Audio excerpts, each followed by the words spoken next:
Hello and welcome to Talkin' Baseball. Summer's here. Memorial Day weekend in our rear view. Ronald Acuna Jr. out for the year. Angel Hernandez funeral. Jose Ramirez is Barry Bonds. I'm Brian Dozier. I am Brian Dozier. Homer, top of the zone. That's what I do. Lead off. First pitch. Hello and welcome to Talkin' Baseball, presented to you by SeatGeek. Summer's here, go to a ball game. Life is a ball game, playing out each day. And with SeatGeek, you can go see any of the fantastic baseball around the league. Did the Reds save their season? 4 wins in a row for them. Go see the Dodgers. Go get yourself a SeatGeek. Download the app, code TALKIN10, whether you've used it before or not, 10% off your next order. Click the link in the description. Download the app. Go see some of the baseball, Trev, because basketball only has a couple games left.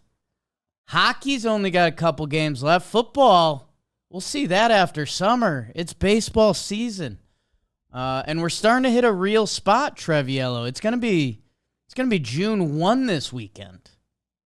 Yeah, we're starting to see hey, we can look at the records now. We can see what your favorite player is doing. Still, obviously, a lot of baseball left, but around this time, things start to get real. We're 2 months into the season.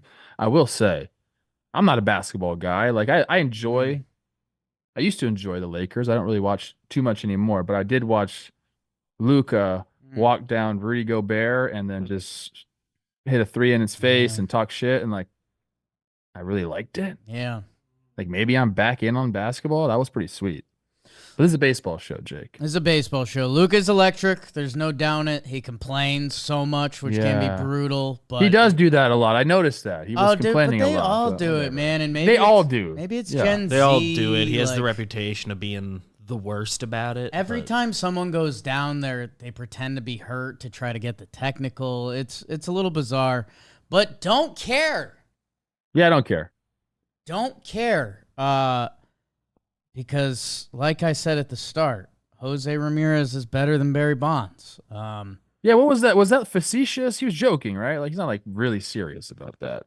I didn't see it in context. I just saw the headline and the quote. J-Ram can do whatever he wants. If he wants it to be silly, I mean, you really can't say that. I don't think you can say that.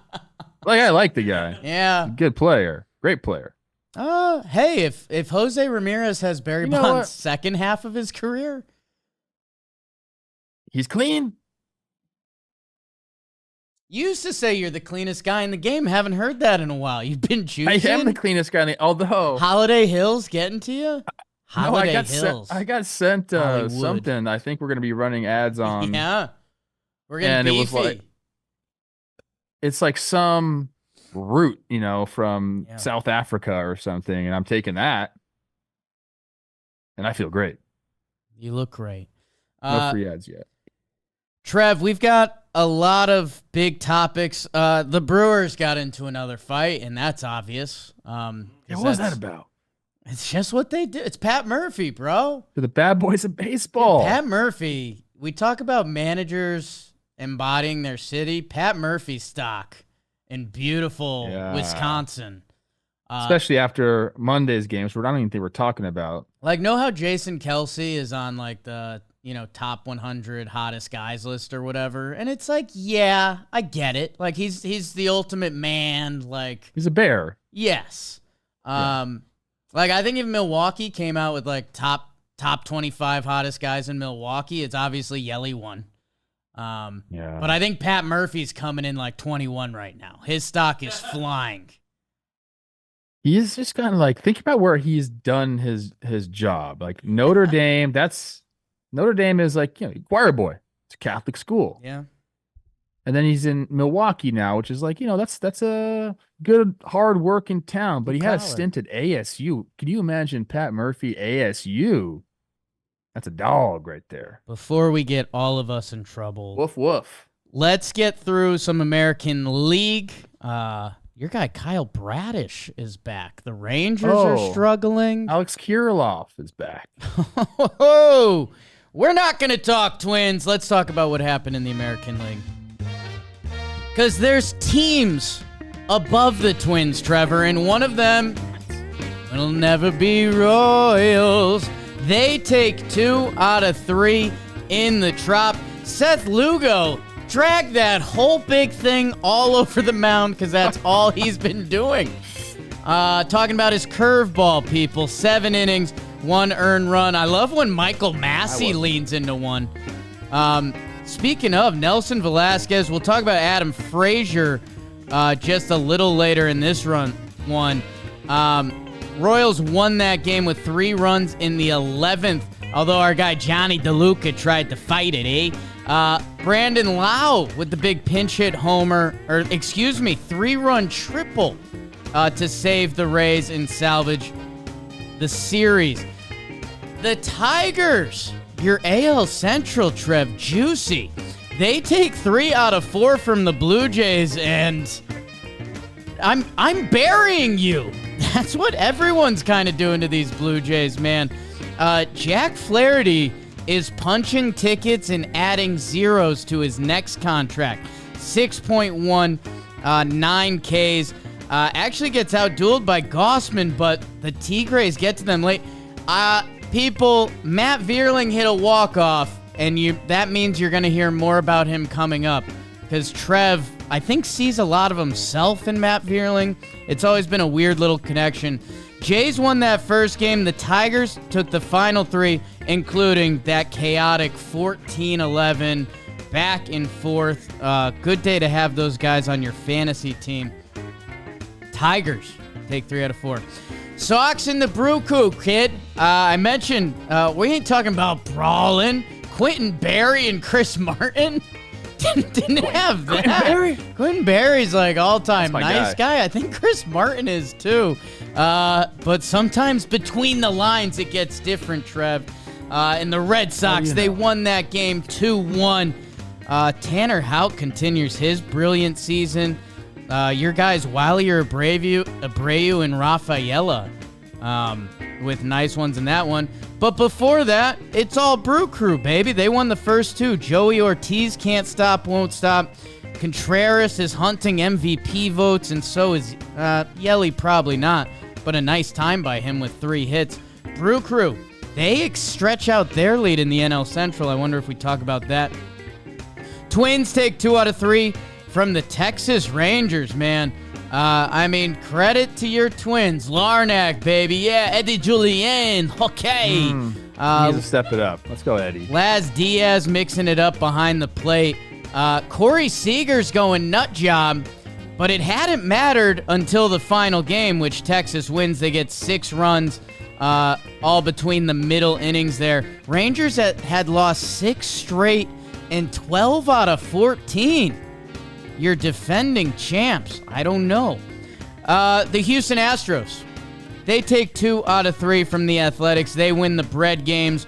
Verlander on the front, 6 innings, 1 earned.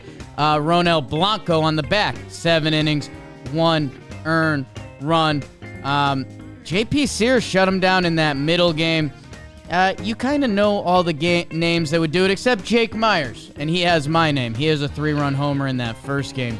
But yeah, Kyle Tucker, Altuve. Yeah.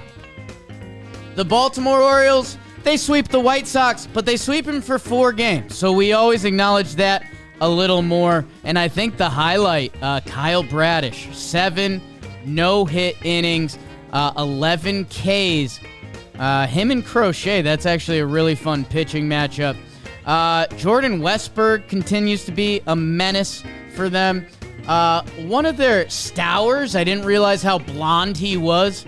Go check out a picture of Stowers, the new Orioles outfielder. Like baby blonde hair. Anyways, the Guardians sweep the Angels because that's a good team and a bad team. We already talked Jose Ramirez enough. David Fry won't stop. Take that, Chris Rose. That's Ben Lively. What? That's what happened in the American League. And Trev, you have the standings ready because you never forget. Would you like the standings, Pup? I need them, Daddy. And it's Tuesday. So obviously I'm going American League East first.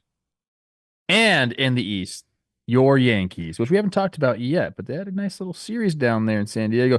37-18. They're ahead of those baby. Are they baby birds anymore? Those toddler birds. I think I don't even know so. what a toddler is, Jake. 34-18. 1.5 games behind the Yanks. Boston sitting right at 500 right now at 27-27. Tampa Bay, are they gonna figure it out? Randy Arozarena, go look at his stats, Jake. You're not gonna like him. Yeah. He's on pace to break Carlos Pena's Rays strikeout record. That's not a record you want to break, Randy. Put the boots on, dog. They're 26-28, and Toronto, 24-29. Drake lost the battle of rappers. Yeah. Toronto put out Bad City Connect uniforms, and they're in last place in the AL East. I didn't hate the Toronto City Connects, but I have bad taste. Okay. Yeah, you do. It's not fun to like Toronto's like down bad right now. Oh, sure. Just saying. In the Central, the best division in baseball, the AL Central, Cleveland 36-18, Kansas City Royals 34-21, my Twins 29-24, the Detroit Tigers 26-27, and then the lowly White Sox. Oh my gosh, I don't even know. 15-40. That's not good, Pop. In the West, Seattle still holding it down, man. 29-26, and we just talked about how bad the Rangers have been. They can't win a game. They're 25-29, but they're only 3.5 games back of Seattle. So if we get some resurgency from some of these players, they just haven't been able to score runs. It's been bad.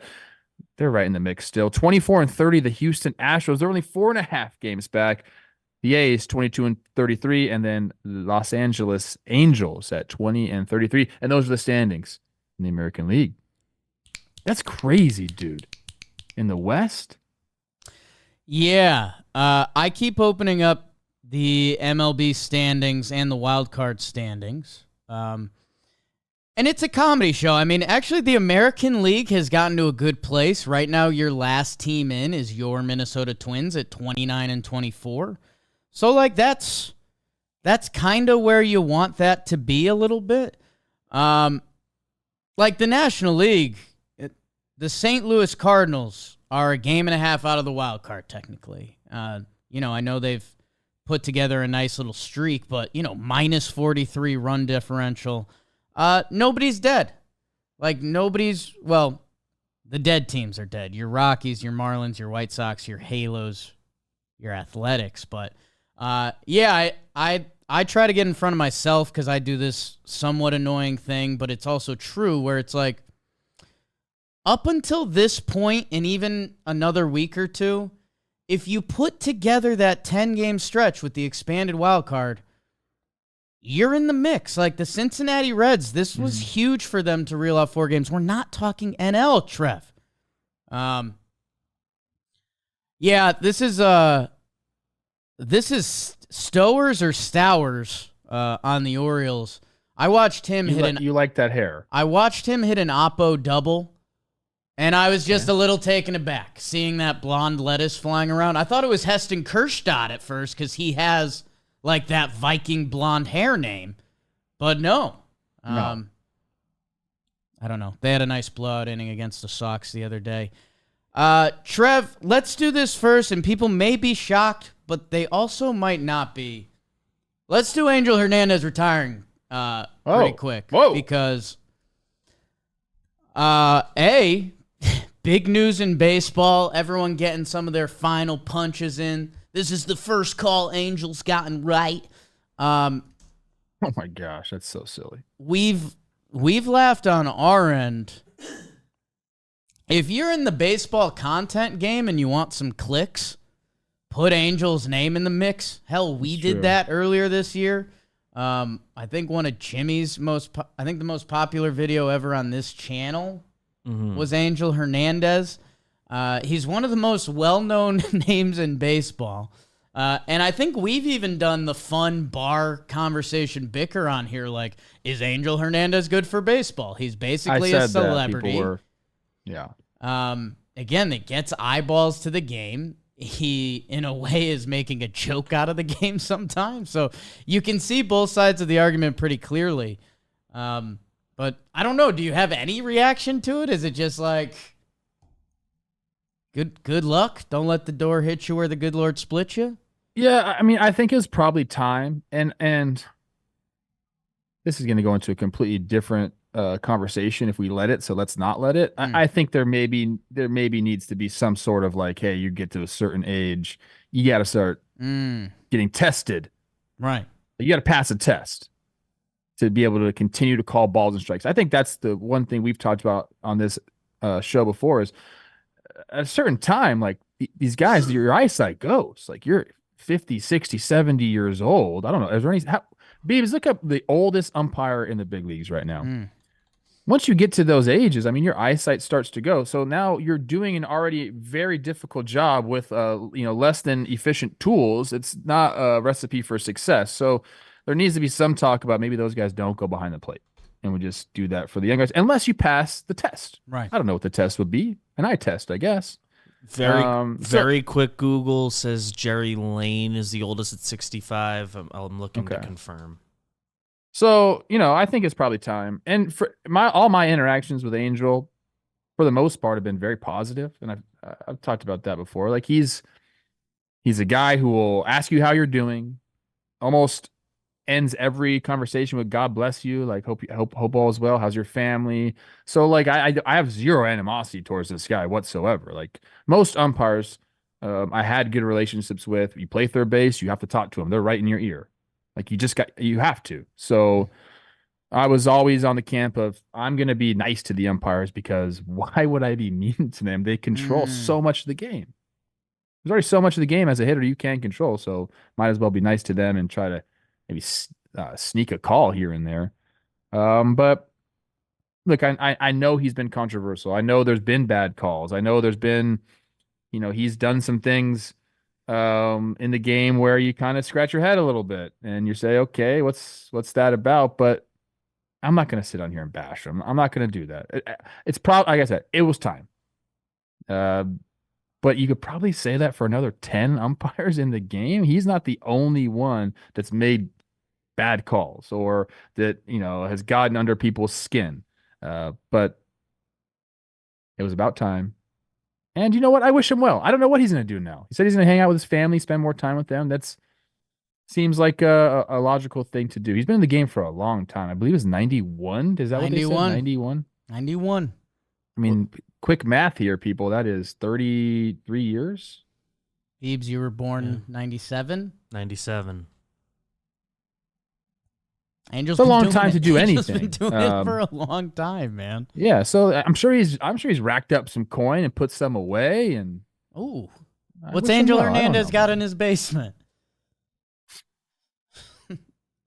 I don't really know. I don't know him personally like that. Yeah. I didn't never really. I was only surface level with him, but always nice to me. I'm not, like I said, I'm not gonna sit here and bash the guy. Like it's enough people are doing that. Yeah, it's funny. I just clicked a USA Today article, and they've got quotes from Pedro and CC that are pretty tough. Yeah, I mean, like recent quotes. One they had, and now that I've read it, I remember it. Game 3, 2018 ALDS. It's like replay was still newish, and Angel had 3. He was at first base. He had 3 plays overturned. It was like, come on, man. And I don't know. I guess I never had enough meaningful games. That's a me problem. Yeah, I don't know. I guess it's one of those things, man. When your team was playing, I think if you turned it on and you saw Angel behind the dish, you almost got ready for a different game. You got ready for sure. You talked about that as players. You knew who was behind the plate, right. And you said, okay, well, guys, probably got to expand today. Don't let him take the bat away from you. Right. Let me ask you this. Sure. Joe West was of the same ilk. Like, I don't know if people considered him like a quote unquote bad umpire like they did Angel Hernandez, but he was very inserted himself in the game a lot. Joe West did. But when he first retired, I thought, man, we're going to be talking about this guy for a long time. And then we're going to talk about him at all. So is Angel Hernandez just going to fade into the abyss? I think Angel Hernandez will be a symbol of, this is rude, but umpires making egregiously bad calls. And I don't know. When I say I got deep in thought, it gets late early for me these days. Okay, like that. Angel Hernandez was I think a symbol for a lot of people of someone who was like kind of bad at their job, but doing that. And I think people kind of find a little bit of relatability and humor in that. I'm bad at my job. Look at this. This guy's been a known kind of bad umpire for 25 years, and they just let it ride. He's like he's like the Batman of like bad employees. So you're saying like symbol. people saw him and were like, at least I'm not that bad at my job. A little bit, like a little bit. Okay. So yeah, maybe I've unintentionally bashed him like that, but he's like done, right? Like there's not a farewell game in July. Like it's no, I believe one of the passing or somebody tweets said like he has umpired his last game. How electric would that have been? Angels last game behind the dish. That would have been a full house, dude. You think so? You think he's got juice to Depends sell the at a stadium? city. Depends the city. Angel has juice. People love to hate Angel, so I could see how you'd rally around that and give them like the standing ovation, which is code for thank goodness you're gone. Like I could see that. They should have lined up his last game with like a Paul Skeens start and just have it like two Libby legends. Dunn, Paul Skeens, Angel Hernandez, just clickbait. Livy Dunn's in the dugout.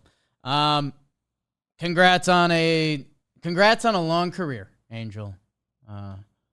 Maybe he might be a good offseason ep one day. Bring in Dale Scott, our guy. Let's talk a little American League baseball. Trev, I do quickly, again, clicks and quickly. The Brewers are just fighting. It was a little bit of a joke. It wasn't a joke. And now if you're playing the Brew Crew, like get ready to fight. And we have a little bit of a scene in Boston and they take 2 out of 3, which they've been doing a lot of. Yeah, nothing happened. And I don't even really understand what went down. It was Martin and Quentin Barry, who I think were they teammates? They definitely played against each other at some point. Those guys are like from my era, still doing it. Quentin's it's a nice dude, but I think that's the Pat Murphy effect. I really do. We talked about Rhys Hoskins coming in there and bringing a little bit of that attitude to that team.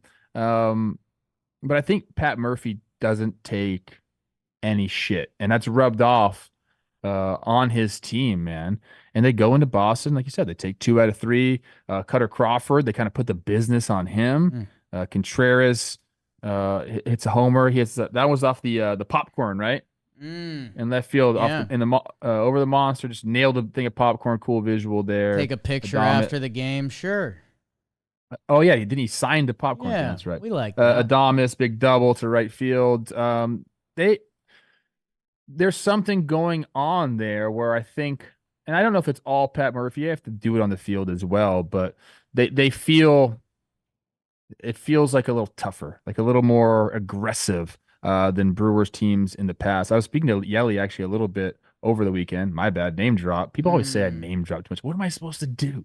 Yeah, we when I did my SNL story, there was a lot of the comments, and they're not wrong. They're not wrong. That was a name drop day by us. We can admit that. That's fine, but I mean, these are my friends. Who am I supposed to talk about? I did. Chris Rose. I don't know. Chris Rose got me good. I was texting with him a couple days ago, and we made a joke at your expense. Oh gosh. That had something to do with one of your friend Matthew's body parts. In one of you want me to talk about the weekend we spent together down in Manhattan Beach? I'm not going to. In one of your orifices. Go on. I'm bringing this around people to the story, but about the culture there, I feel like that Merv's really implemented. I think was at a baseball field for my son's a tournament, Memorial Day tournament, and it happened to be at a field where Yelich played. So if you're ever at a Little League field or whatever, like they have the signs up of the all-stars of years past. It lists the names, what they did, whatever. I see one with Yelich's name on it, so I throw an Instagram video out there and tag him, and then we start talking. And it was 2005. Was the year he was on this All-Star team. So I sent it to him, and he goes, "Man, love that." He goes, "I'm still grinding in the jungle 20 years later."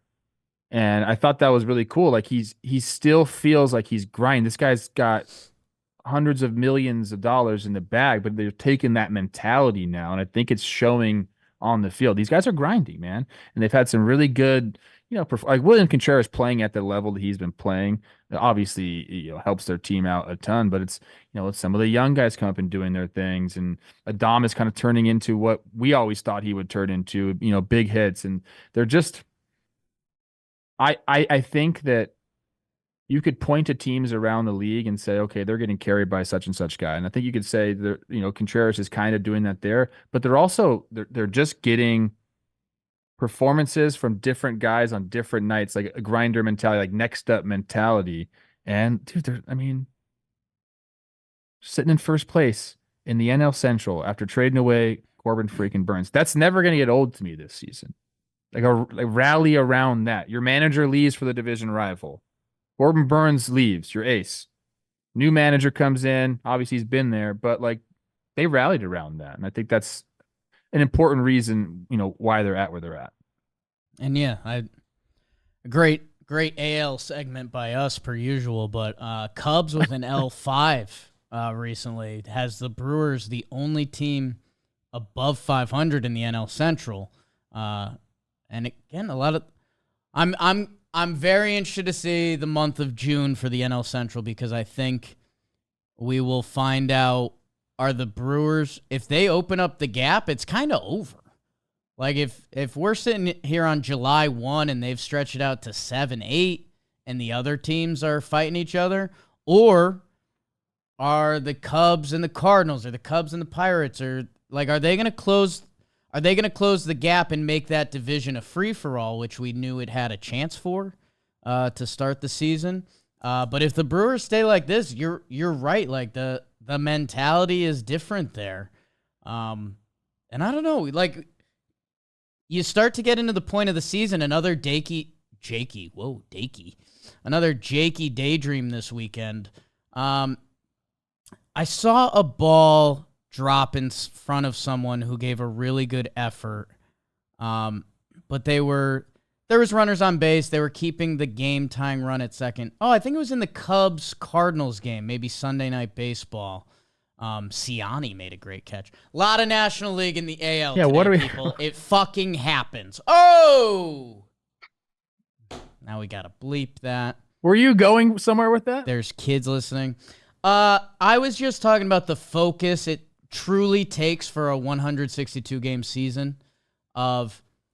Trev, when I was a ball player, I didn't have a lot going for me. That I prided myself on defense. If I'm going to get 2 opportunities in a game, I better capitalize on those to the max of my ability, because I don't know if I'm going 4 for 4 at the plate today. Man, to actually keep your focus going, every inning, every hitter, different scouting reports. What did they look like on that swing? To keep that focus up is tough, but I think when you have a team like what the Brewers are doing in that mentality, it's part of it. And even you mentioned Christian Yelich, the star of the team, the guy that's got the biggest bankroll, and that matters. You know that. Joe Mauer said goes, or at least that's how I remember it.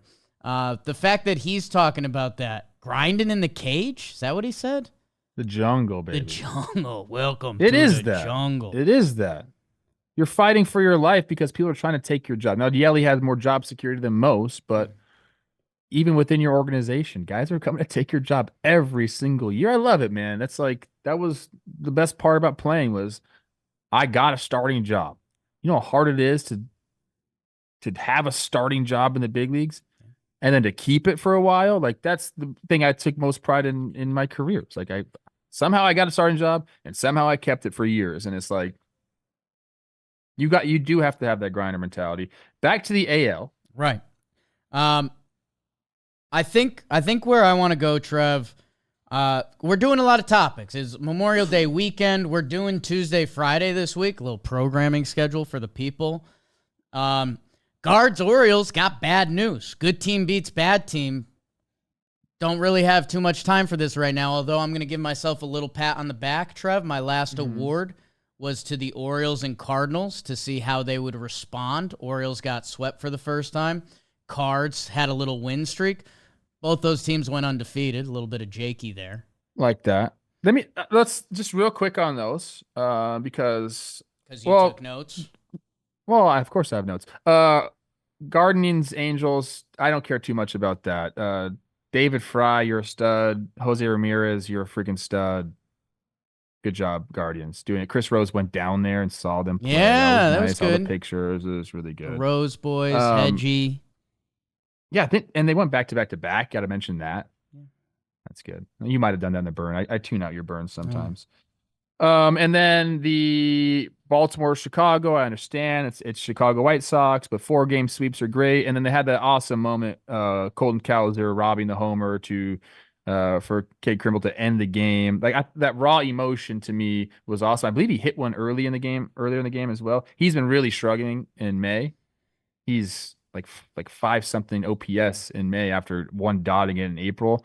So it's nice, when you're doing that to come up big on defense, and he obviously did it. That was just one of the cooler moments. And that was, remember he tossed Kimbrell's ball into the Kansas City Fountains when I believe he tied some save record.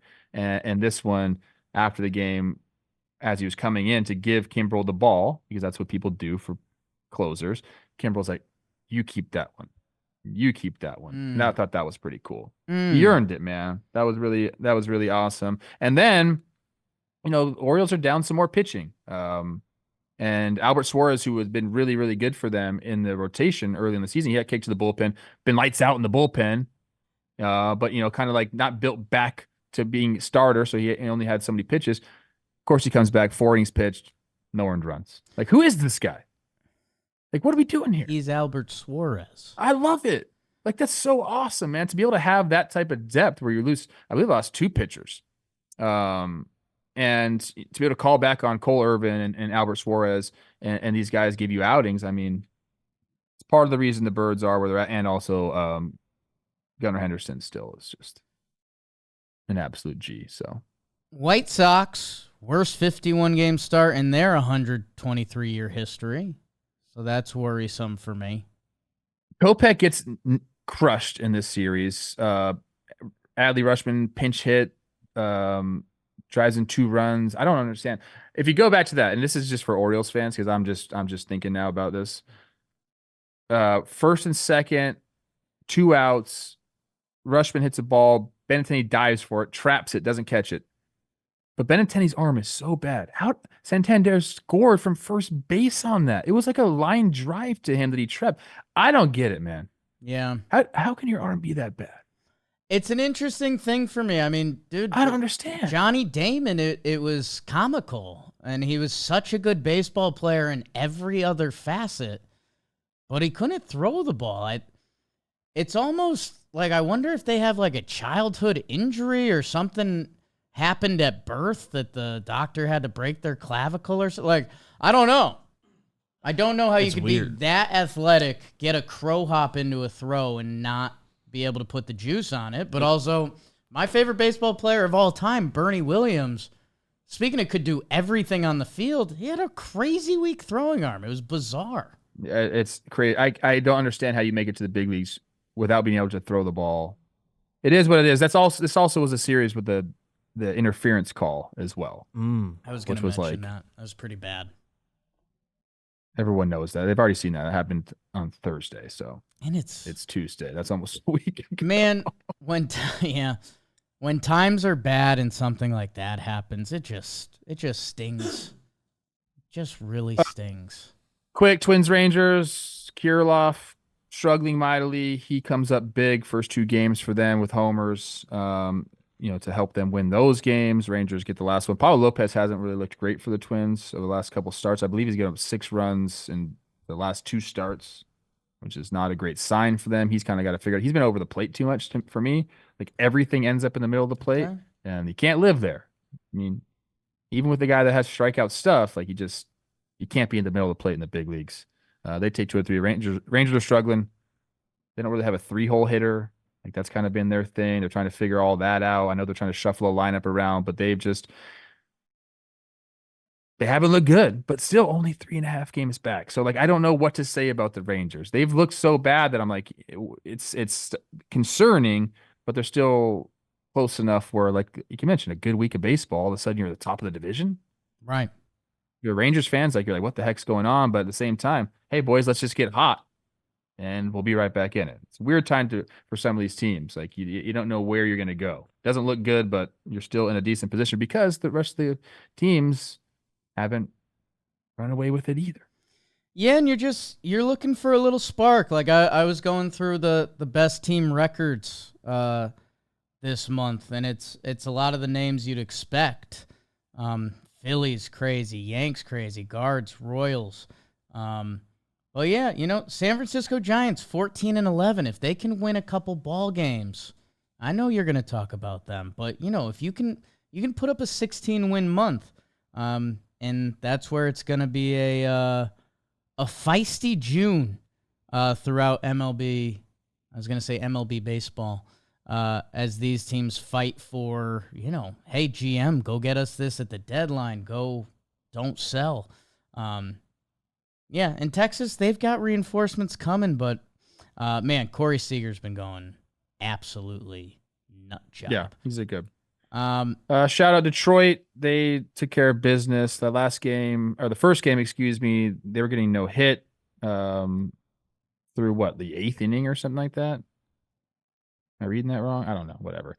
They lose the first game. Come back and do their thing. They actually get to Manoah, he was, I think, 2 straight starts with 7 innings pitched, no earned runs, and they got to him a little bit here. And then win a close one on Saturday, and then that big crazy game, which we'll talk about a little bit later, with my guy Matt Vierling doing it. 3 out of 4. Tigers going. Colt Keith hits his first homer. He's kind of been better. He was really bad to start the year. They were really counting on him for some production there. He's swung the bat much better as of late. And the Blue Jays, Vladdy's been going off. Bichette's been going off. We said that's what needed to happen, and then and they'd be back, and that's going on, and they're not back. Panic button.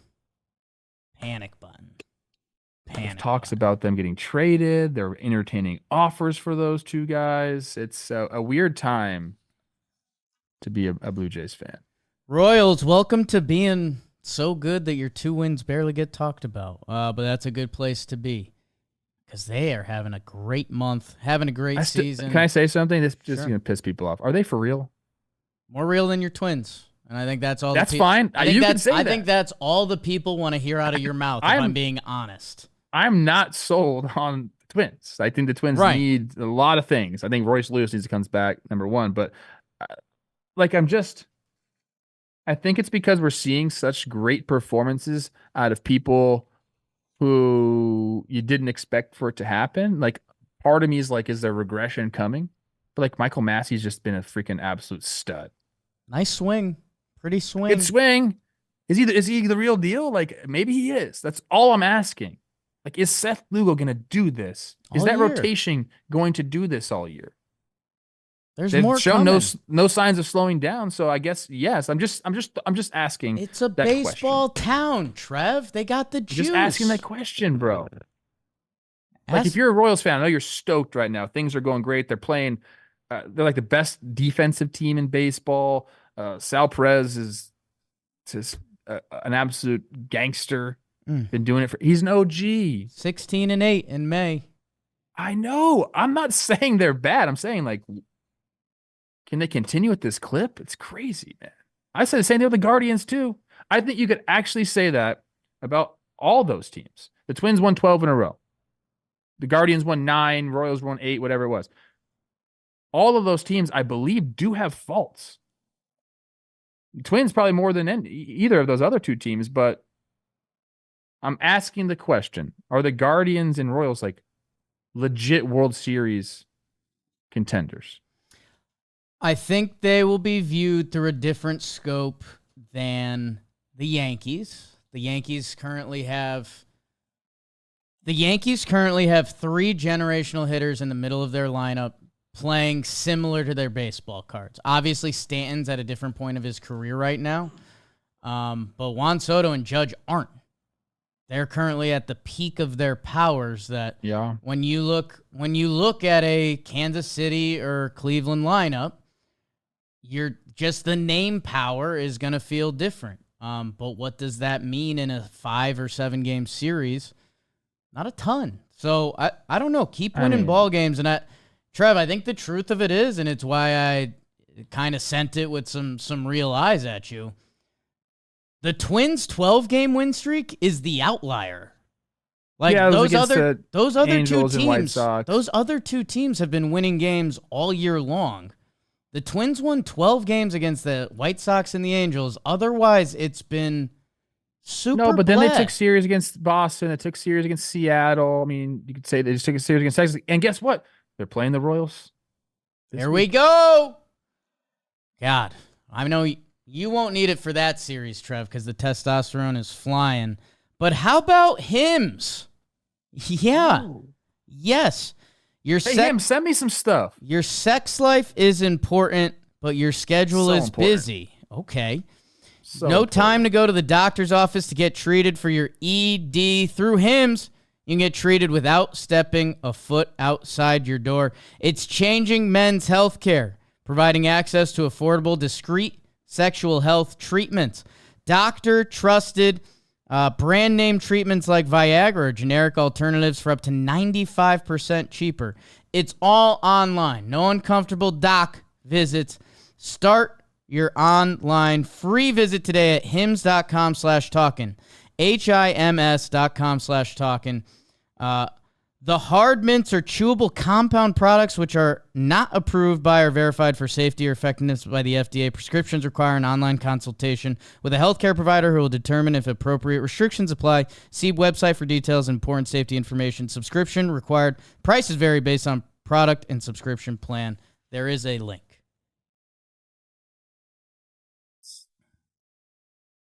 NL me. NL me Blazer. Of course, it's the National League, so like we did in the AL with the Brewers, we'll talk about the Yankees. They took 2 out of 3 from the Padres. Yankees won the first 2 games. Carlos Rodon, Trev, a fun inning when Soto, Judge, and Stanton all go yabo. Off of Yu Darvish. Ooh, baby. Pump it into my veins. Stroman shut him down the next day. San Diego salvages the series behind Disco Joe Musgrove and a big inning to kind of slow down their winning ways. Yanks stay hot. Pirates take 2 out of 3 from the Braves. NL Central on the up and up. I don't know, but the big news from this series, Ronald Acuna Jr. out for the season. Last year's MVP, they thought at first it would be a month. It's over. Man, Braves offense, who hasn't been the Braves offense, losing him, that will be a conversation point going forward. The San Francisco Giants, they win 2 out of 3 from the New York Metropolitans. Late night Giants, are they back? They win in 10 in that middle game. And they rally against the Metropolitans in that first game with a 5-run 8th inning. Patrick Bailey, grand salami. Matt Chapman, signature play to end the game. Giants fans having themselves some May and enjoying it. The St. Louis Cardinals take 2 games from the Chicago Cubs. They only played 2 games. 1 got rained out. One of these games was on Sunday Night Baseball. Hope you got a chance to watch. Cardinals, Matt Carpenter with the big pinch hit RBI signal to come back. Cardinals win 6 out of 7. Michaelis sets his season high in Ks. And then they knock around Javier Assad, or at least Paul Goldschmidt did. 2-run homer for Day while Sonny Gray shuts him out. Ian Happ, 2 homers, primetime TV. Whoops. Sorry about it. Just sent him the text. He'll be happy about that. Nationals. They take 2 out of 3 from Seattle. The first 2 games, Mackenzie Gore and Trevor Williams each hold them to 1 run. Our guy Keeper Ruiz with a couple 2-hit days at the office. And then Julio grabbed the stretch. Is that going to get him going? Seattle's been waiting. 3 hits, 4 RBI day. But in attitude, they take 2 out of 3. Dodgers, they must have bullied up on the Reds, right? Wrong. Reds, they bust out the broomsticks. Jonathan India's 3-hit day at the office. And then Hunter Green, followed by a big Nick Martinez. Bolt guy. Dodgers been seeing a lot of lefty openers. Reds rallying to save their season. Will it be enough? I don't know. Phillies, they must have dominated the Rocks, right? Wrong. They lose their first series in a minute to the Colorado Rockies, who are putting a month together. Zeke Tovar, how's your young shortstop? 4 hits and the walk-off. Cal Quantrill has been one of the better pitchers of May. Rockies have a couple guys twirling the pill this month. Okay, Rocks. Phillies, that's baseball Susan a little bit. I don't think they care. Ranger Suarez gets knocked around. 13 quality starts in May for the Rockies? All right. And then the Marlins. They win another series. They take 2 against the Snakes. Braxton Garrett, 9 innings, shut Peeth. Ryan Weathers, 6 innings, shutty. Jake, how's your burger with a couple big games? The game Arizona won. Christian Walker and Lourdes Gurriel drove in a pair.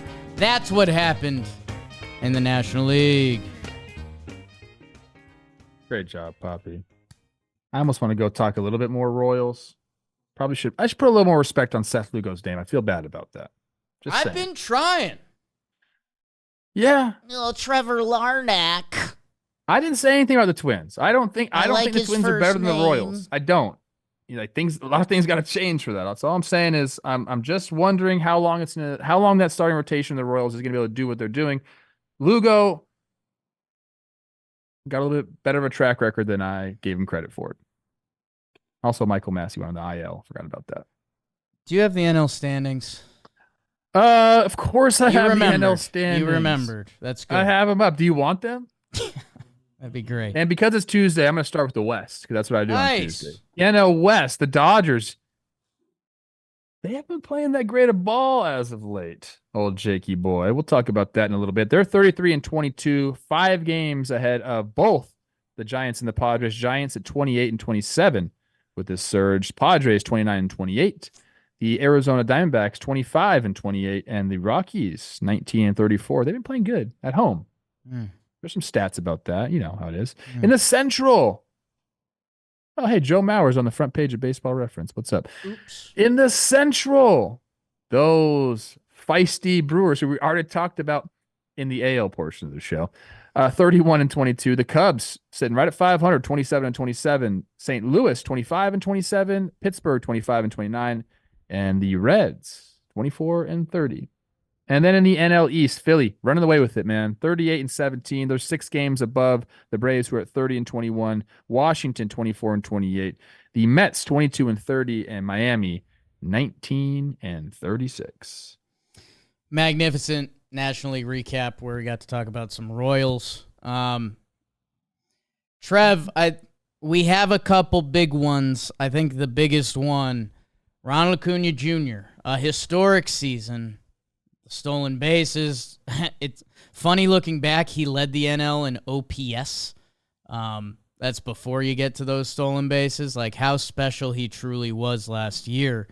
Out for the year, a torn ACL again. I believe it's a different leg, but geez. And if you're the Braves, the offense has been kind of struggling, or at least to Brave standards, it's been struggling. I don't know. What do you do? I think there's a part of this conversation that when the Braves did win it all, Ronnie wasn't there, so you can play that card a little bit, but that's a guy you really want in the lineup, and it changes the whole dynamic of the Braves. Makes them think about the rest of the season. When he did go out in 2021, they brought in, was it Jock and Eddie Rosario? Soler, Rosario, Duvall. They went out and got a whole new outfield. Yeah. So I mean, they're going to be on the look, I believe, for some outfield help. It does suck, man. The way it happened to like just change of direction. Was he going to steal third base on the throwback to the pitcher there? It looked like Did he see Christian Yelich do that and steal home? I was like, I'm going to do it and steal third. That's what it looked like. It looked like he was thinking about it, then bailed, and then was down. A tough scene. And do I name drop? Or I not? Just tell me, yes or no. Do it. Sitting there watching this with Stafford. Sure. He loves baseball. We're talking about it. And he goes, and maybe he has more knowledge because NFL is, ripe with injuries. He said he's done it once. That means you're predisposed to do it again because it's like almost like, what's that called? What's the word I'm looking for when you're born? A genetic thing. Okay. Like if you're predisposed to like tearing a ligament, like if you do one on one side, you're much more likely to do the other side. Not because you're favoring it, just because that's like I can make sense of that. Sure. The way you're kind of made. Whatever. You have ligaments that tear. Yeah. You have ligaments that tear. Yes. The Braves offense hasn't just been bad for their standards, Jake. Since April 27th, second fewest runs per game in baseball. So Acuna 716 OPS, not great for him, but you got to imagine he's going to come back and bring that spark, regress to the mean, a positive regression.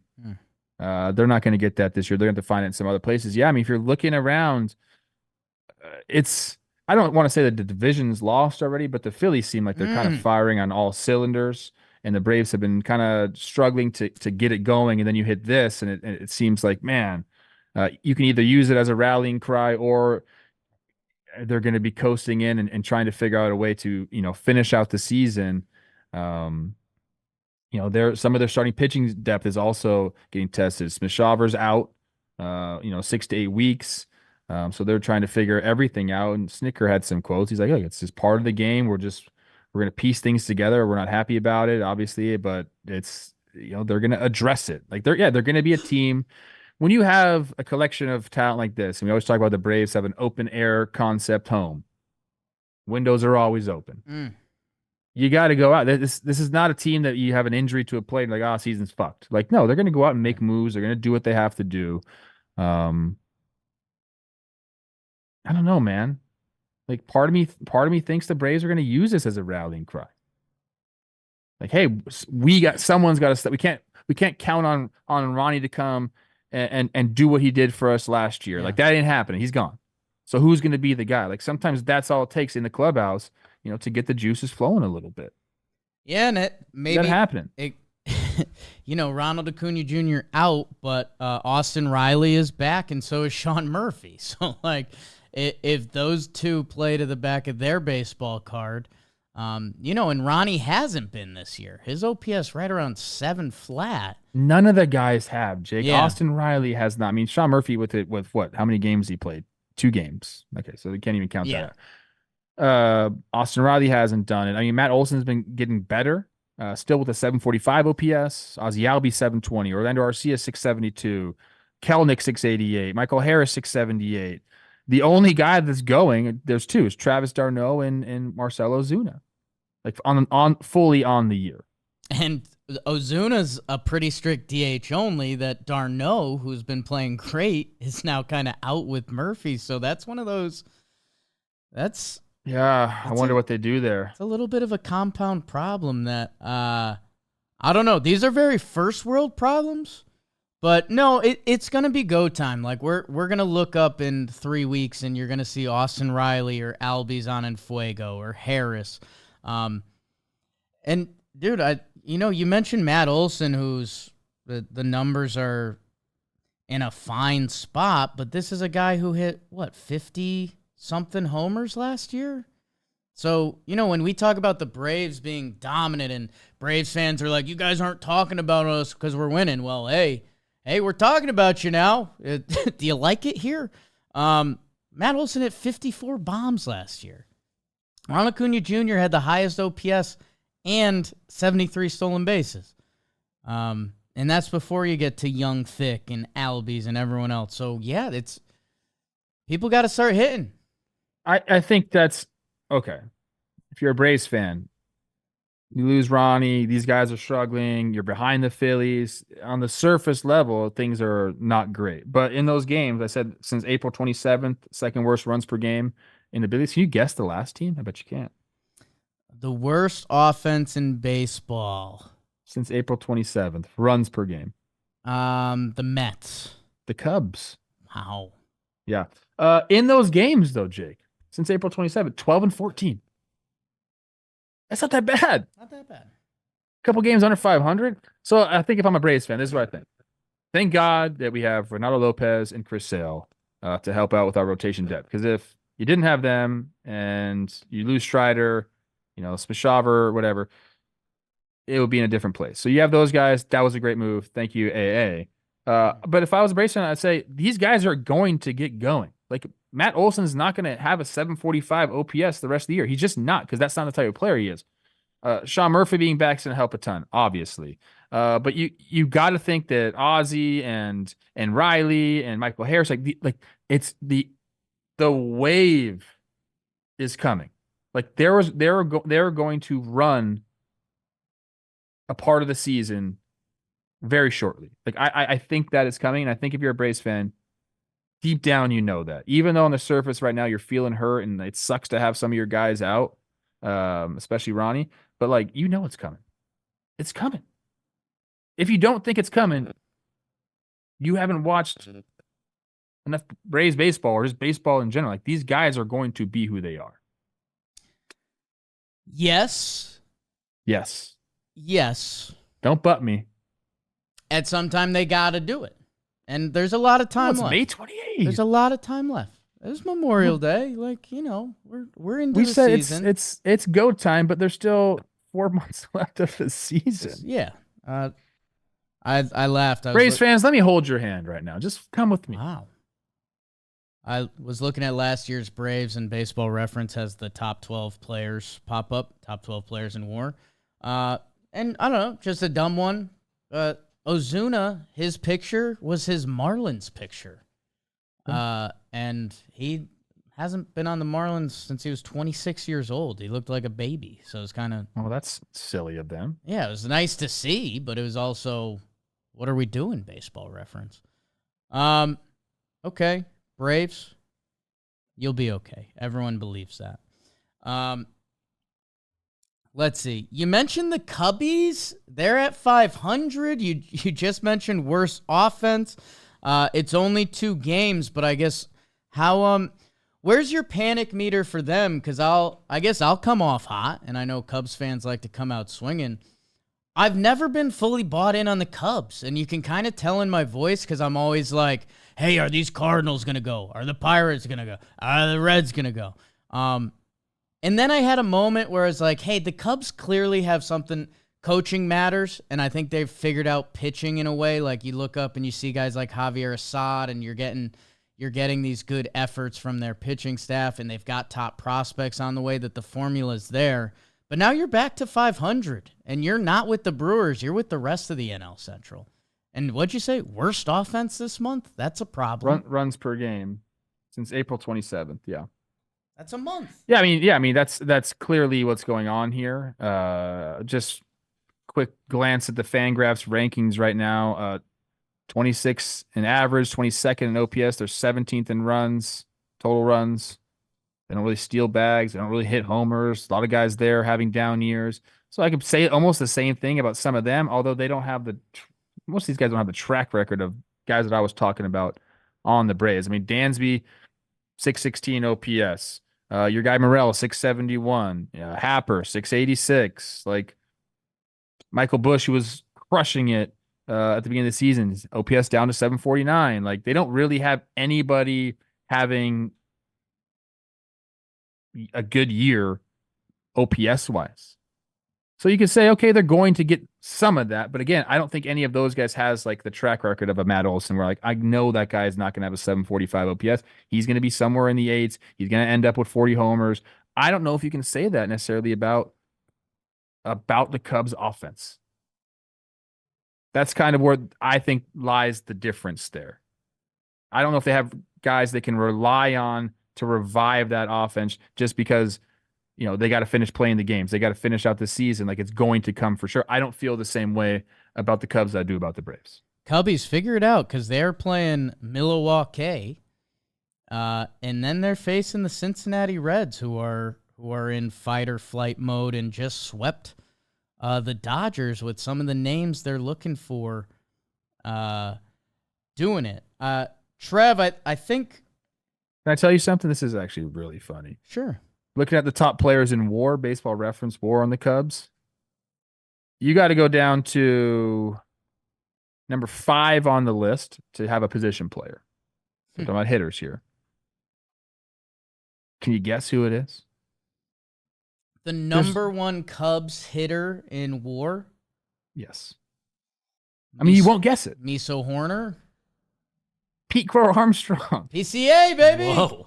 What? Go and get it. And that's not even offense. That's for defense. Defense. He's down in the minor leagues right now. Michael Talkman is the second. My guy. Yeah, I mean, like you're saying, that's glass half full or glass half empty. Because Dansby's offensive stats and Happer and a couple of the other guys. They're better than better than they're showing. 100%. It's not Ronald Acuna Jr. and some of the other guys we mentioned, but they're better.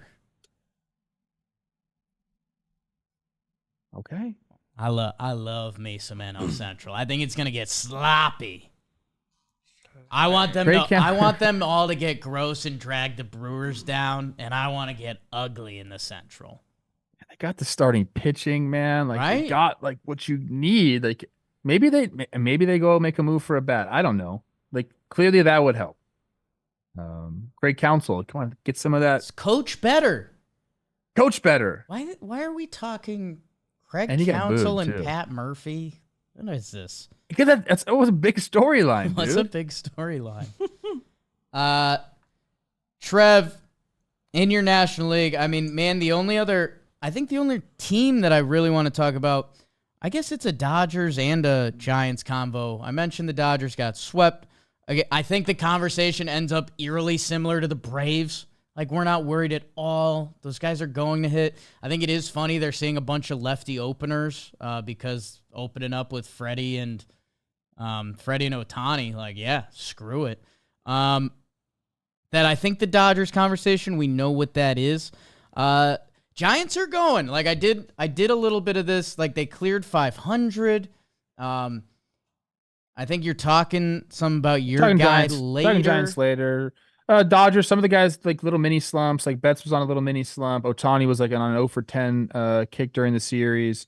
I believe in the Dodgers fully to be that. I think there is some conversation about, like, back end of the lineup and where that goes. And, yeah, can you navigate them during a playoff series with an opener? Like, maybe. Like, that's definitely going to be a strategy with them. That's for sure.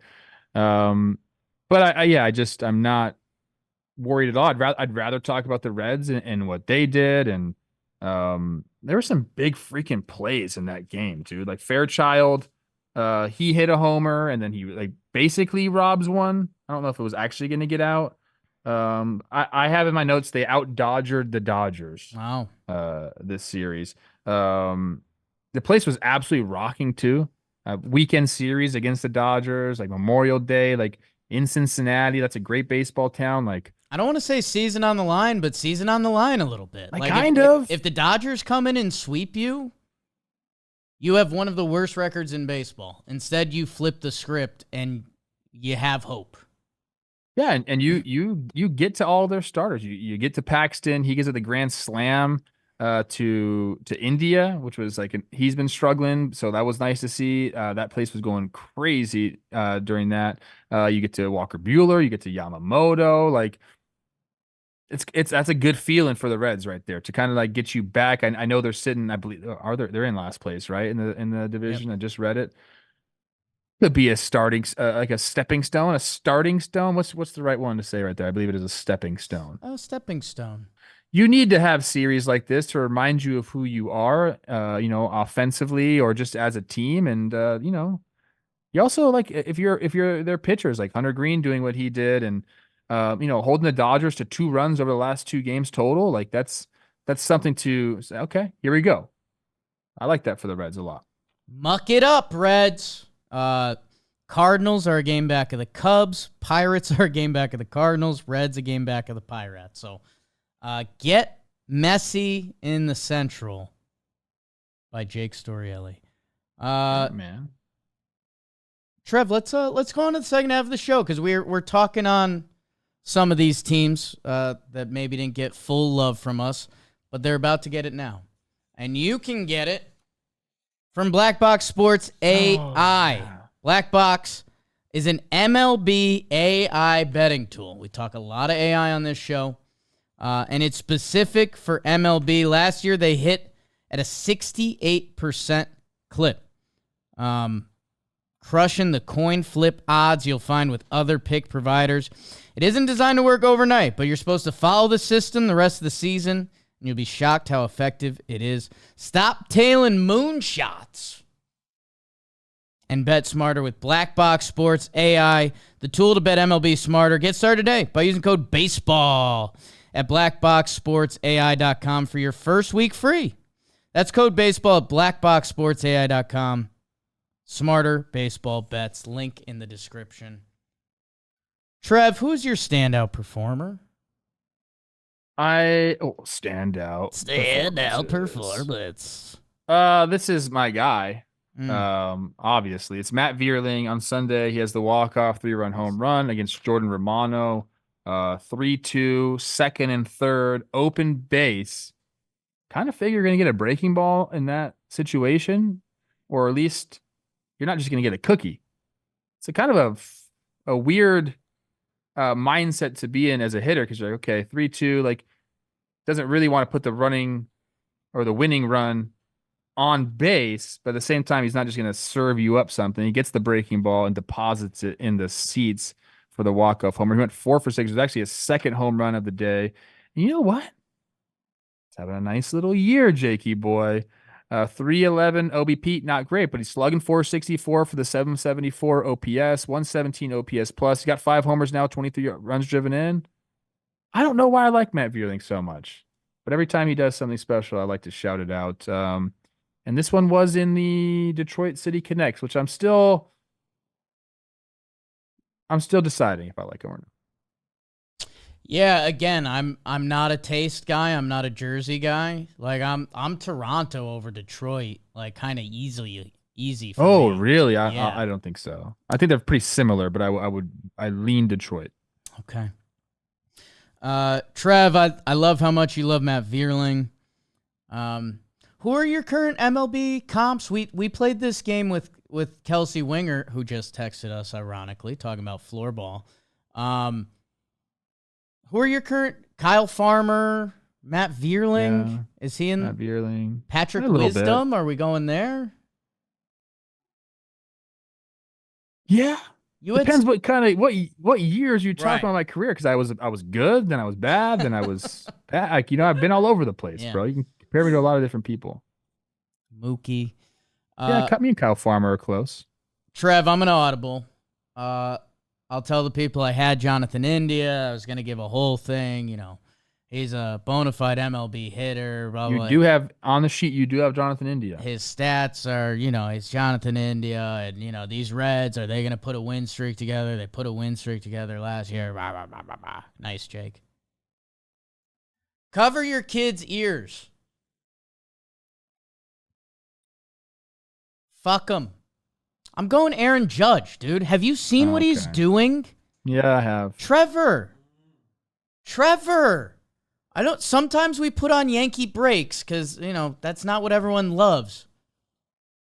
First player in MLB history to have 11 homers and 12 doubles in 20 games. 20 games. The dude's out of his dome right now. And sometimes it just doesn't feel real because he's a bigger than life human. But he's out of this world, and the fact that we don't talk about him sometimes, you just saw it come out in a moment of frustration. He leads the American League in doubles, walks, on-base percentage, OPS. This was a guy that was struggling, and people were worried about him in late April, and in a month's time, he's one of the AL MVP favorites. So screw everybody. I mean, you can talk about him. Why can't we talk about Aaron Judge? He's like, oh, Yankees. Trev talks about the Twins. Jake talks about the Yankees. Just tall. Start believing in Seth Lugo, man. I do believe in Seth Lugo and Brady Singer. Talk about and that Alex he's leading in Marsh, double plays. and Cole Ragans. Cole Ragans. This is a Royals pod. We're a Royals pod. We're a Royals pod. Love that. Yeah, dude, that was a fun scene in San Diego. You mentioned all three of those guys hitting a homer. It wasn't back to back. It was somebody in between. Verdugo hit a double at the base of the wall. And then Stan hits the homer, yeah. Off of Darvish, who hadn't given up a run in his last 4 20 starts. innings. So 20 innings scoreless streak, got pumped by Soto, then Judge, and then Stan. Yeah, no, the Yankees are firing on all cylinders, man. So it's okay to talk about them sometimes. Don't go overboard though, Jake. Last 21 games, 417 batting average, 533 on base, a 1-dot slug, a 1.574 OPS.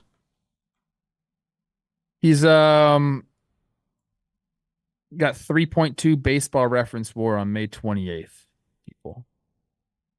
I actually don't ever really, it doesn't register in my mind how good Aaron Judge is a lot of the time. Like you guys always, you bring it up and I know how good he is, but like he's historically good. There's something to his body type that I don't think it feels real sometimes. I also don't think people give him credit for playing center field. If any other center fielder had like an 800 OPS, we're like, baller. He's a fucking baller. He's got an 800 OPS. Judge he's a 1-dot guy. Like he's really good at getting balls in the gap. I think the more air time it is, the longer strides he has, and that's the equation there. But yeah, this dude's playing center field. Waiting for 32. Jason Dominguez. Dude. How's he 32? Right? Mm-hmm. He feels like he's the same age as Soto, and Soto's 25. Juan Soto. Don't even... Enough Yankees. Juan Soto does not look 25. I will say that. Yeah, I mean, it's one of those things that gets to a tricky area because... It's okay to say he doesn't look players, there's creams, dude. There's some players that have fibbed about that in previous years. He has 25-year-old energy. He just happens to be one of the best hitters this planet's ever seen. Trev. Who'd we miss? We missed some people. We missed so many guys.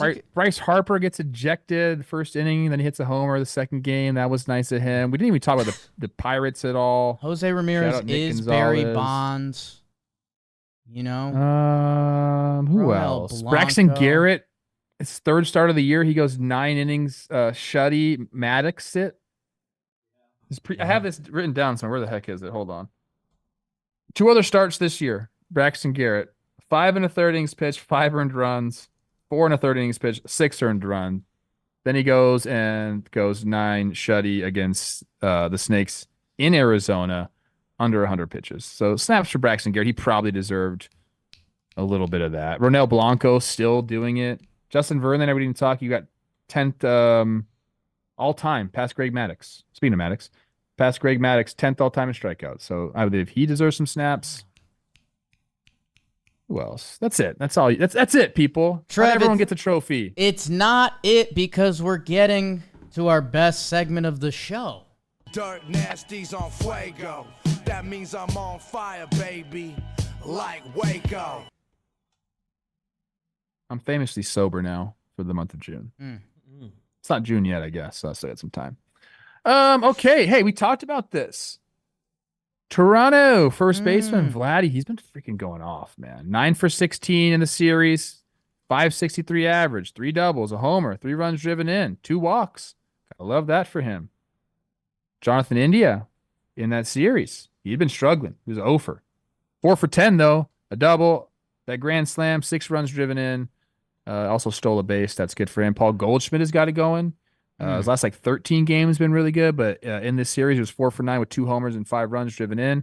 He hit his 9th home run at the Big Mac land, which is the most of any player since the stadium opened in 2006. Big Mac. I've never eaten a Big Mac, but it sounds good right now. Like, I can confidently say I've never had a Big Mac in my life. I haven't had a Big Mac in a while, like probably close to a decade. Hold on. Tangent. Okay. Because I went to McDonald's yesterday for breakfast. I had to get up early. We're going to take Teddy to a baseball tournament. You know, that's you're on the road. You're going. You drive through McDonald's for breakfast. Okay? It's fine. 2 deluxe breakfasts. 2 egg McMuffin meals. That's it. $47. No way. What? I'm not kidding you. I said, where am I, dude? Like, what restaurant am I at? No way. What's going on with that? Illegal. It was $47 for that. How's that even make sense? $20 Good thing I got all meal? this John Boy money. $20 a meal? I don't know, dude. Everything was like it was like $15 for each thing. Like an egg McMuffin meal. It cost them $2 to make. Whatever, people. Paul Goldschmidt going off for the week. Yeah. Corey Seager, you mentioned it, Jake. You're right. 7 for 25 home runs, but only 7 runs driven in. Don't love that. When you hit 5 homers, you want like 12 RBI. 7 for him, 6 runs, 3 walks. Jose Ramirez, absolute stud. 8 for 23 in the week, 2 doubles, 4 home runs, 11 runs driven in, 7 runs scored, 3 walks, and a stolen base. He's got an RBI in 6 straight games, which ties his career-long streak that he set in July of 2021. We mentioned Bo Bichette going off. In the week, he was 13 for 29. That's a 448 average, 3 doubles, a homer, 7 runs driven in for the 1.1 OPS. And this, my friends, no hitters on this one this week from Dalt. For 2 weeks, Atlanta starting pitcher Chris Sale, 3-0, 21 innings pitched, only 11 hits, only 1 earned run, only 1 walk to 26 Ks. Feed that to me. Fuck a Big Mac. Give me that. 1 walk, 26 Ks. Love that. 7-0 with a 1.17 ERA over his last 7 starts. And Sale is the first Braves pitcher to win 7 consecutive starts since Russ Ortiz. That's a name. Russ Ortiz. Yeah, in 2003. Miami starting pitcher. How about that? Ryan Weathers. 3 games started, 21 innings pitched, 9 hits, 1 earned run, 4 walks to 19 Ks. So kind of like matching Sale right there. Snaps for him. That's nice. And then San Diego relief pitcher Jeremiah Estrada. 6 games, 8 1/3 innings, 1 save, 1 hold. In those 8 1/3 innings, only 2 hits, 1 earned run, no walks to 18 Ks. Yeah. Yuck. He came in against the Yankees, 1.2, 5 strikeouts. 8 1/3 innings, 18 Ks. Estrada became the first Padres pitcher to strike out 10 consecutive batters, breaking Jake Peavy's record of 9 in 2007. Okay, Jeremy Estrada, in my book. Yeah. And that's who's in Fuego. I mean, Trev, just fantastic. No other way to really put it. And luckily, it's so good we get to follow it with the worst segment of the show. It's your IL update. A lot of arms on the IL. You mentioned AJ Smith Shaver. He shoves. Shaver.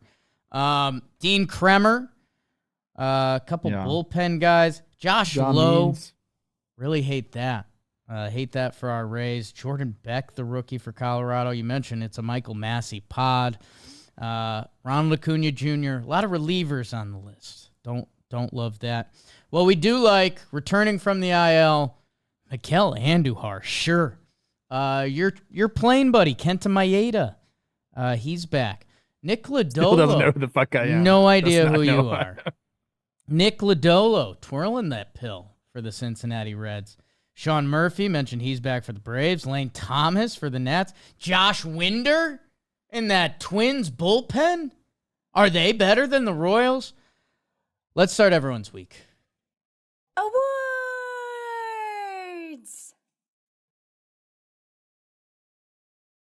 Is it brought to us by somebody? It's brought to you by Trevor Plouffe. Go follow him on Instagram. He'll DM you. Shop.johnboymedia.com. You can get a shirt that looks like this. Or like Father's that. Day sale I going think, right now? I think I'm going to load up on these shirts. I really like this one. It's light, summer. Is that the one with the what's it called? Yeah. Coney Island. Trev, where are you going? I am going with the I had a good name for it. I'm gonna change it right now, though. Where there's a bark, there's a bite. Award. There's a bark, there's a bite. Where there's a bark, there's a bite. Okay. Award. And this one's going to be centered around the San Francisco Giants. Yeah. If you remember, they went on a little bit of a losing tangent there, and one of their leaders, I believe they have many veteran good voices in that clubhouse, but one of their leaders, ace starting pitcher Logan Webb came out after the game and said, quote, that they were playing like dog shit and it was unacceptable. Sometimes when that happens, you're like, hey man, like just relax a little bit. But I think it was warranted at the time and it was real. It wasn't, an attempt to do anything. You're just like, we're playing like dog shit. It's unacceptable. We believe we're better than that. So he calls the Giants out, and the Giants, since that time, Beavers, what's their record? Since that time, they are 11-5, which I believe is one game back of the best record in baseball in that period. And you know who can say stuff like that? A guy like Logan Webb, who's he started all 12 games. He's got a 2.74. Like he's a guy. He's a guy. He can say that. But they were an offense that wasn't really finding their stride. You bring a guy like Matt Chapman, and he hadn't been doing his thing. He'd been doing it defensively, but offensively, he hadn't really gotten it going. But that's all kind of changed. For Matt Chapman, I actually have it since May 8th. So a 3-week stretch here. Hitting 303 with a 403 OBP, 591 slug for the 994. So the Giants, not only are they getting called out, but they're having turnarounds. Have you seen what Lamont Wade Jr. has been doing? Like he's like a real a stud, man. Yeah. Like I don't think I give him enough credit. And right now, what's he slashing? He's got 333, 470 OBP, 470 OBP, people. Slugging 426 for the 896 OPS.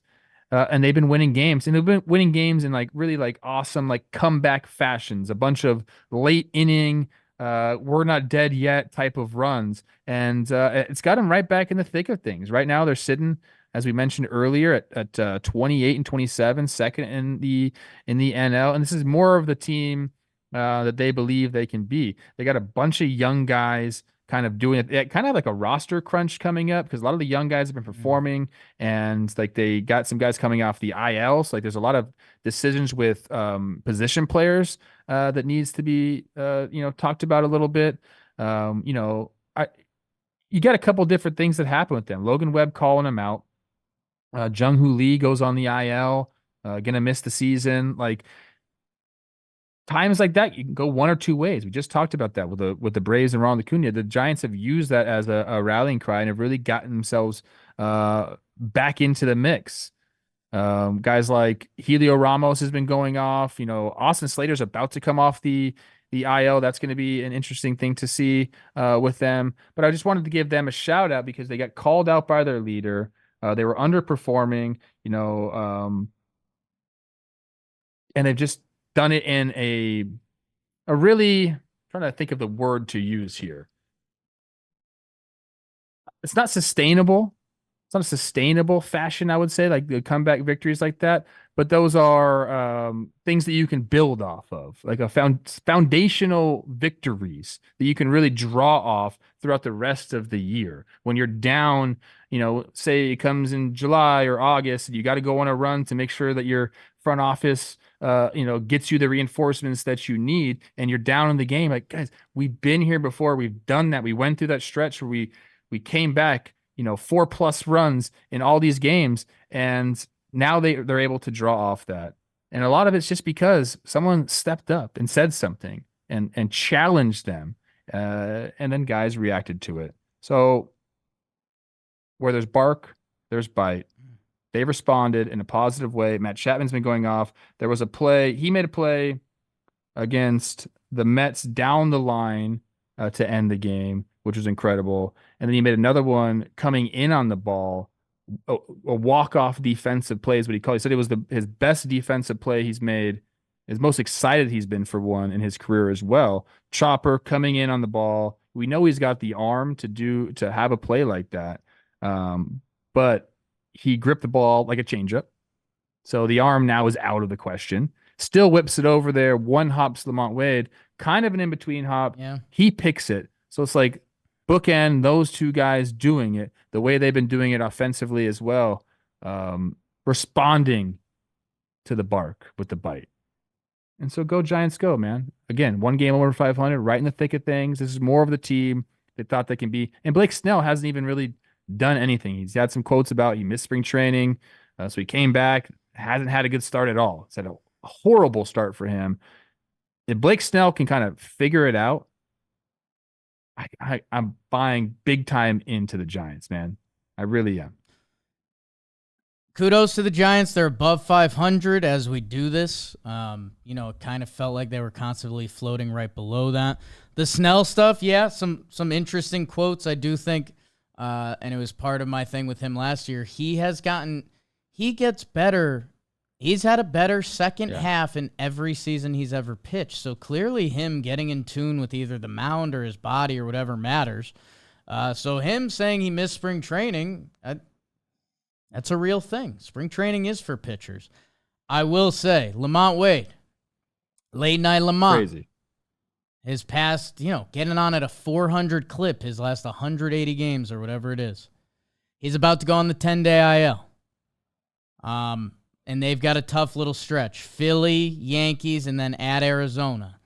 So let's see. I mean, losing a 400, almost a 500 on base guy this season, you're going to feel that. And they need Chappie and Bailey to stay hot. Brett Wisely contributing? Sure. But a big, a tester 10 days.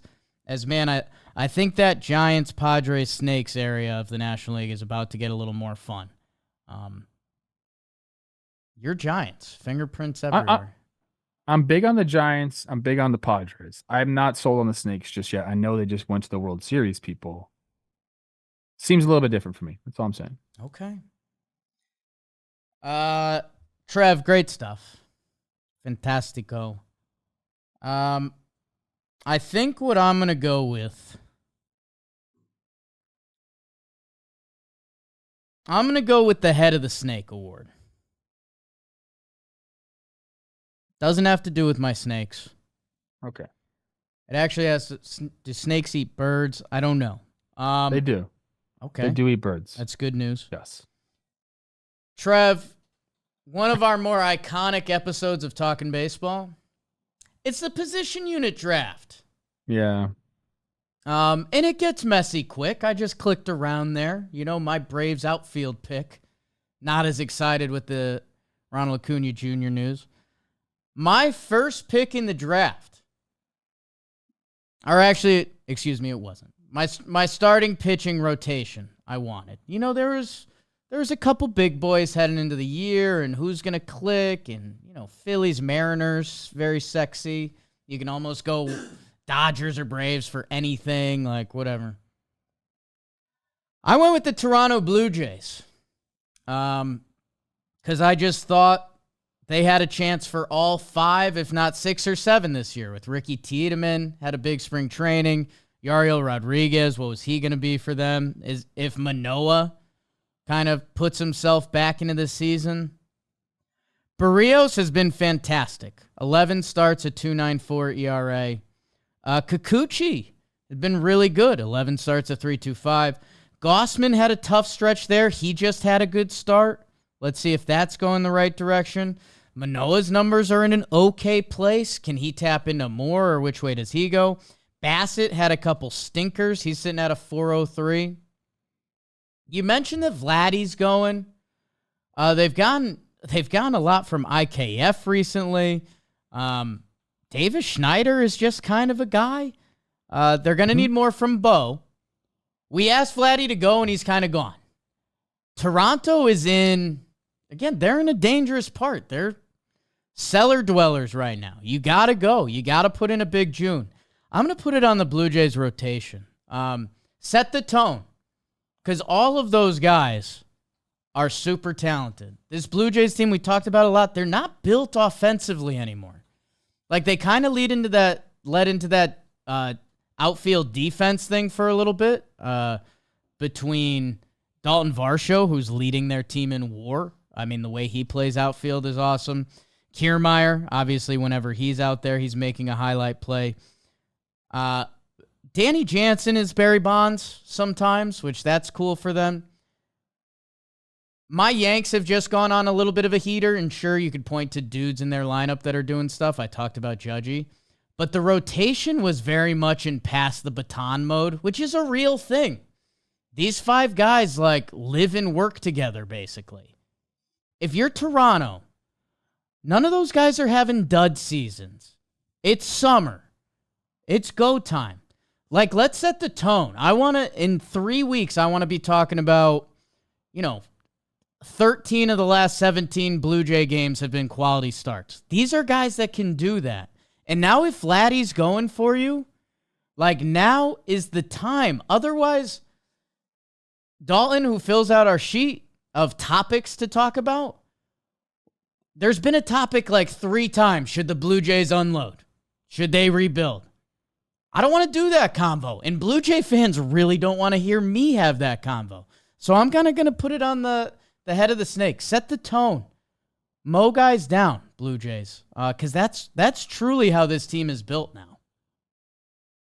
I love it, Jake. I want the Blue Jays to be part of all of this. I don't want them to sell. I want this team, who was constructed to win, to win. I will say this. It's a bullpen matter for me. And you can have all the starting pitching you want, but if your bullpen is 28th in ERA, 25th in WHIP, 27th in Ks per 9, 29th in hits per 9, and dead last in homers per 9, it's a horrible way to live, man. And I don't know, people hate. I don't know if people hate this, but I saw the Tigers just when I played. They had a banger offense, they had banger starting pitching, but they couldn't close games out, man. And that's been kind of what's been happening with the Blue Jays too. So how about the whole rotation? Put on the whole staff, not just the starting rotation, but the relievers as well. Like, you got guys back there that can get the job done, but they just haven't been able to do it. So I'm in on you. I don't want them to sell. And the reason he's been putting them on the radar and on the news about selling is because they've been apparently having discussions about Bo and Flay. They do have, decisions to make after next year. So it is crunch time. And I gotta imagine if this year goes the way it's gone so far, that those conversations are only going to be amplified. They're getting a little bit of Chicago White Sox medicine. They got 2 more games against them. Pittsburgh, which, that's not built offensively right now, and they're not seeing Skeens. And then Baltimore. So it's like now or never. That 0.7 chance to win the division by Fangraphs, 17% to make the playoffs. Like, let's go. Go or be gone. Trev, we're going to be gone. We will be back on Friday. May 31st, the last day of May. Then it's like summer, bro. It's like summer. Jake sucks. And then I'll be in studio. I'm coming out June 4th, 5th, and 6th. Oh. In studio. Excited for that. Big Apple. I'll be in New York a bunch this year, or this month. June, excuse me. I keep thinking it's June, it's not. But Big in June, April. I'll be in New York a bunch. Come on, Reds.